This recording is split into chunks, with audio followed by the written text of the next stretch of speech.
It's the world champion Gukesh taking on the candidate Matthias Bluebaum in the 9th round of the Tata Steel Masters 2026. And the players shake hands and off we go. Let's see what Gukesh opens the game with. He starts with pawn to e4.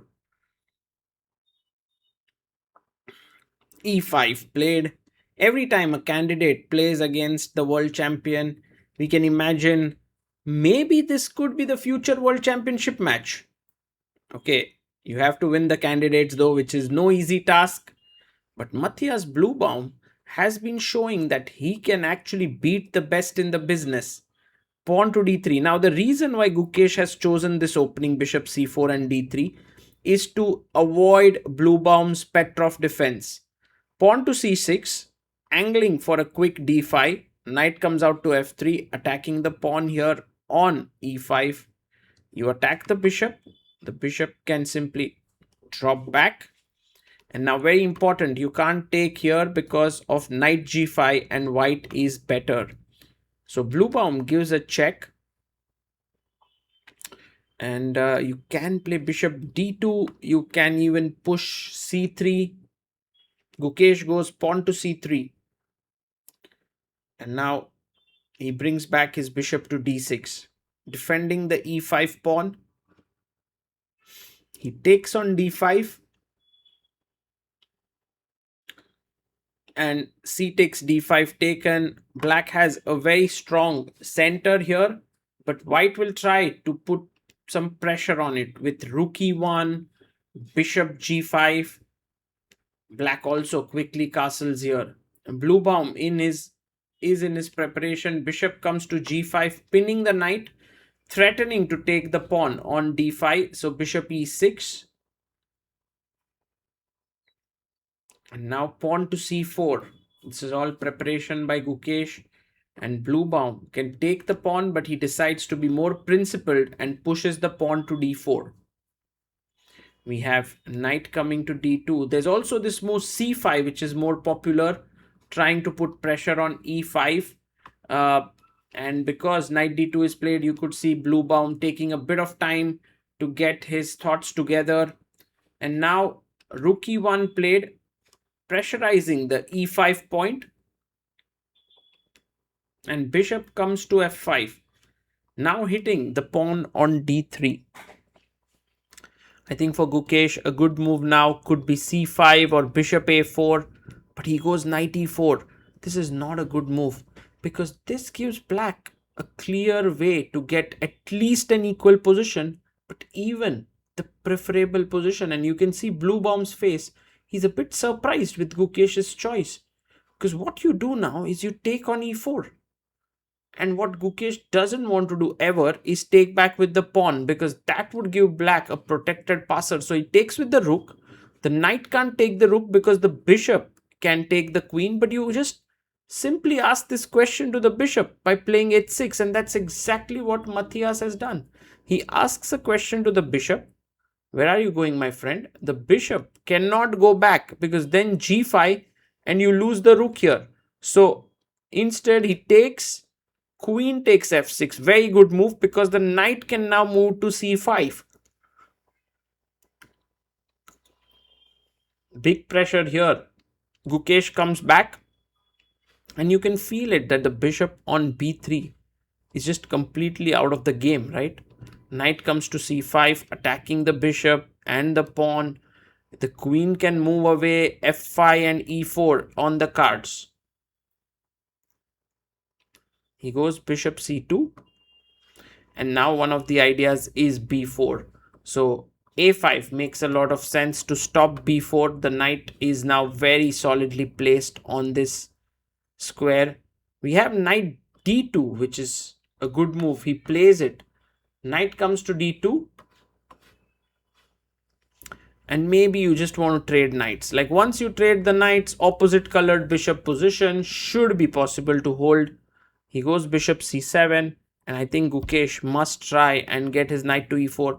Trade the knights, play the opposite colored bishop position, make a draw. But Gukesh, as always, super ambitious. He wants to play a3 and b4. He could have done it directly, but then a4 comes in and your pawns get clamped. So he wants to play b3, but queen d6. Now with the idea of e4 and queen h2. So either you go g3, but Gukesh goes queen to h5.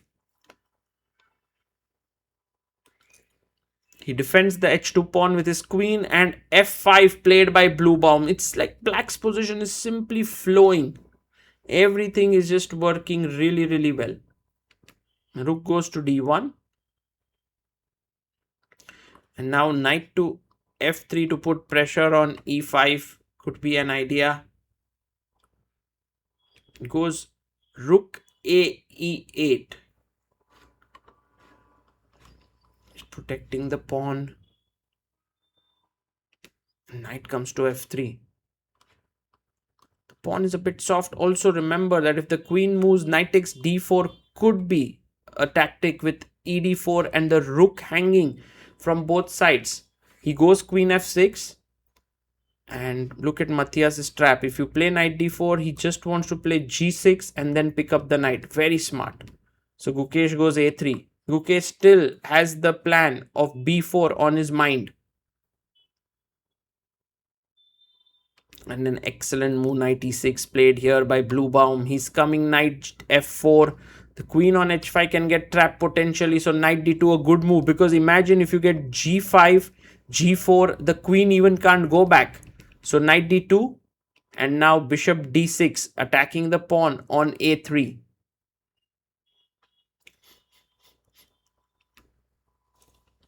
Gukesh brings his queen here to f3, attacking the b7 pawn. So the rook defends it. And here's a small chance now. You can play b4, takes queen d5, attack the bishop. If knight f4, queen b5, attack the rook and the pawn and take. And all this is counterplay. But instead Gukesh goes for a very direct move, pawn to c5. Bluebaum takes it with the bishop. And now maybe queen d5 is what he wants. No, he goes knight c4. Completely missing his opponent's next move here. Bluebaum has 31 minutes to work this out. The winning move here is pawn to e4. So after take, you have knight to g5. He finds it. What a move this is. Amazing play by Matthias. So sharp. Pawn takes. And now a very, very good move, knight g5. And notice, if you don't take the pawn here, I'm simply taking fe on the next move and I will have two monsters on the central files. So queen takes f5 and queen e7 works very well, because you defend the bishop and now the rook attacks the queen. The queen has to move away. But where exactly? Queen d5. Wherever you go, the move is d3, hitting the bishop. f2 falls and then e1 falls. He finds it. d3, bishop takes d3, and Gukesh's position is completely unraveling here. Bluebaum has played kind of a flawless game here. King h1, and now should he just take the rook? He first plays rook f6. Queen comes out to h5. And now taking the rook on e1.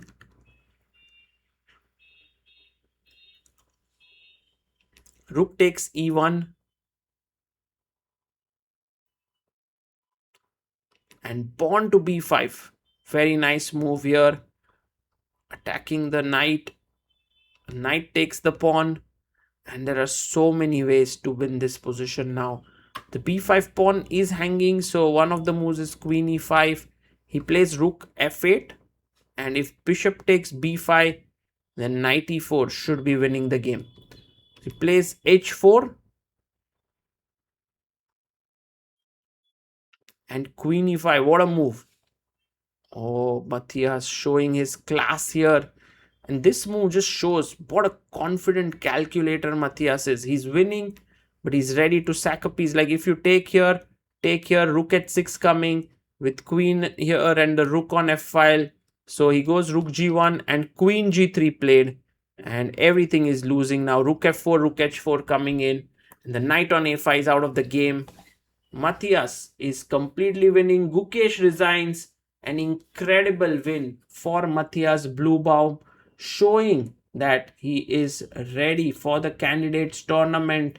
He is playing some incredible chess. You can see the look on Gukesh's face. He wants to get away from the board as soon as possible.